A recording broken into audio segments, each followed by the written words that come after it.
pues acabamos con esto, porque la historia que sigue del laúd después de Roma, que ya ven lo que han visto, bueno, no lo han visto porque no están bien, pero las que hemos listado, esas son todas las que hay, no hay más, estén en el museo que estén. Y después de Roma, pues sigue lloviendo, como se diría, pero esto ya es otra historia y este año no la vamos a contar, es decir, ahora les aclararé lo que. En la clase del laúd, arriba se indican los últimos 1000 años, estos tiempos de Cristo, este es el año cero, tiempos de Cristo, y aquí los siguientes 1000 años.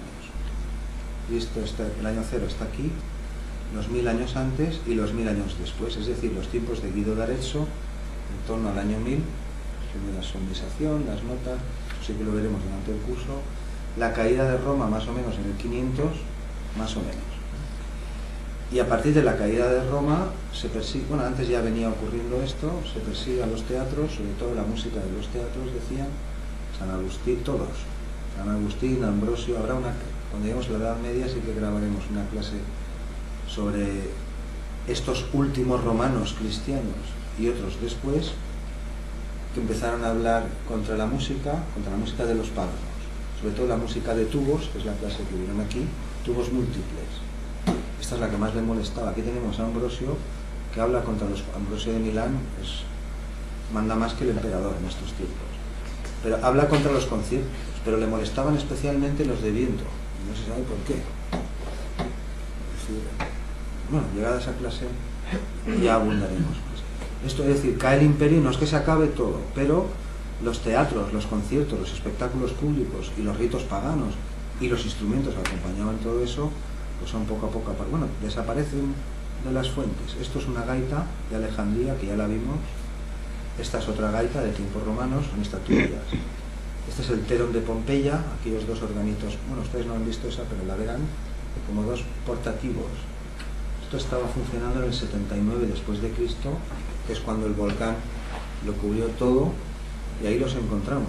Terón se llama, con T escrito, Terón, y son, pues, oye, pues portativo, no tiene otro nombre, instrumentos que suponemos que aparecen después en torno al 1200, y con el laúd pasa igual. Se atribuye que el laúd se introduce aquí en España porque los árabes, y cuando reconquistamos el país, lo tomamos, pero yo estamos también aquí, que el laúd existe hace 6000 años y tiene otras derivaciones, en Persia, en la India, en China, y aquí igual. De modo que, ¿qué pasa con los laúdes después? Porque en tiempos de Roma estos instrumentos que hemos visto se llamaban pandouras. Ya han visto lo que hay, 20 sarcófagos, todos del 300 para adelante, una referencia a un emperador que era conocido por todos. El hecho de que Leo Gábalo tenía estas cosas, si ha llegado es porque era conocido.